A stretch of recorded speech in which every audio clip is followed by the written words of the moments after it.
In neuroscience, a biological neural network is a series of interconnected neurons whose activation defines a recognizable linear pathway. The interface through which neurons interact with their neighbors usually consists of several axon terminals connected via synapses to dendrites on other neurons. If the sum of the input signals into one neuron surpasses a certain threshold, the neuron sends an action potential, AP, at the axon hillock and transmits this electrical signal along the axon. Biological neural networks have inspired the design of artificial neural networks. Early study. Early treatments of neural networks can be found in Herbert Spencer's Principles of Psychology, 3rd edition, 1872, Theodore Maynard's Psychiatry, 1884, William James' Principles of Psychology, 1890, and Sigmund Freud's Project for a Scientific Psychology, composed 1895. The first rule of neuronal learning was described by Hebb in 1949, Hebbian learning.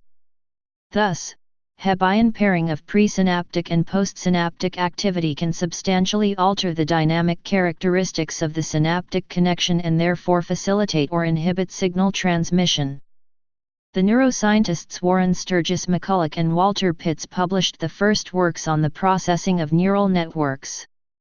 They showed theoretically that networks of artificial neurons could implement logical, arithmetic, and symbolic functions. Simplified models of biological neurons were set up, now usually called perceptrons or artificial neurons. These simple models accounted for neural summation, i.e., potentials at the postsynaptic membrane will summate in the cell body. Later models also provided for excitatory and inhibitory synaptic transmission. Connections between neurons.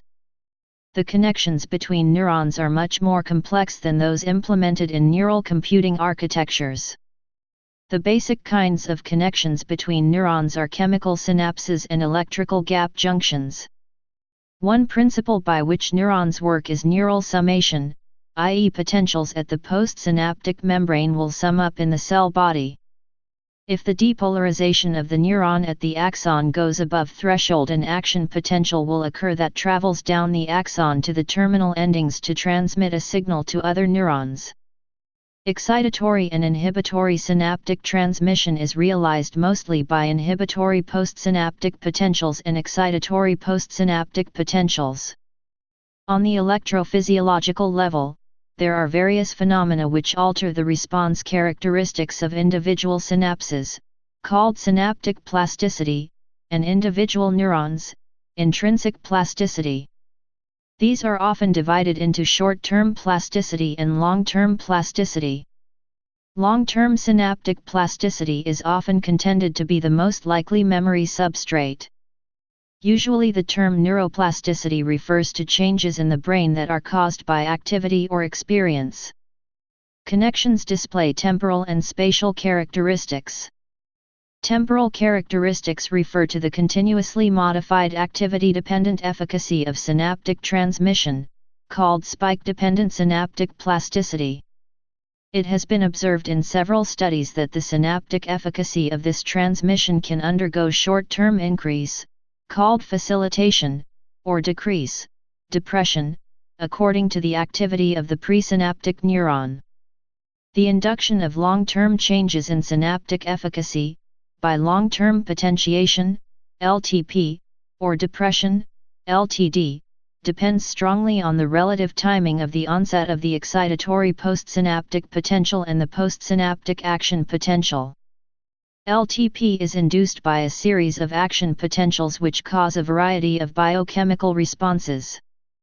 Eventually, the reactions cause the expression of new receptors on the cellular membranes of the postsynaptic neurons or increase the efficacy of the existing receptors through phosphorylation. Backpropagating action potentials cannot occur because after an action potential travels down a given segment of the axon, the voltage-gated sodium channels, NAND channels, M gate becomes closed, thus blocking any transient opening of the H gate from causing a change in the intracellular, and preventing the generation of an action potential back towards the cell body. In some cells, however, neural back propagation does occur through the dendritic arbor and may have important effects on synaptic plasticity and computation. A neuron in the brain requires a single signal to a neuromuscular junction to stimulate contraction of the postsynaptic muscle cell. In the spinal cord, however, at least 75 afferent neurons are required to produce firing. This picture is further complicated by variation in time constant between neurons, as some cells can experience their EPSBs over a wider period of time than others. While in synapses in the developing brain synaptic depression has been particularly widely observed, it has been speculated that it changes to facilitation in adult brains. Study methods. Different neuroimaging techniques have been developed to investigate the activity of neural networks.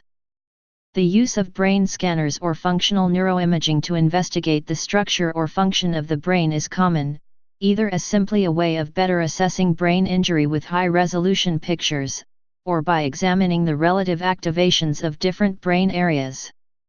Such technologies may include fMRI, functional magnetic resonance imaging, PET, positron emission tomography, and CAT, computed axial tomography. Functional neuroimaging uses specific brain imaging technologies to take scans from the brain, usually when a person is doing a particular task, in an attempt to understand how the activation of particular brain areas is related to the task. In functional neuroimaging, especially fMRI, which measures hemodynamic activity that is closely linked to neural activity, PET, and electroencephalography, EEG, is used. Connectionist models serve as a test platform for different hypotheses of representation, information processing, and signal transmission. Lesioning studies in such models, e.g. artificial neural networks, where parts of the nodes are deliberately destroyed to see how the network performs, can also yield important insights in the working of several cell assemblies. Similarly, simulations of dysfunctional neurotransmitters in neurological conditions, e.g., dopamine in the basal ganglia of Parkinson's patients, can yield insights into the underlying mechanisms for patterns of cognitive deficits observed in the particular patient group. Predictions from these models can be tested in patients or via pharmacological manipulations, and these studies can in turn be used to inform the models, making the process iterative. Please subscribe and thanks for watching.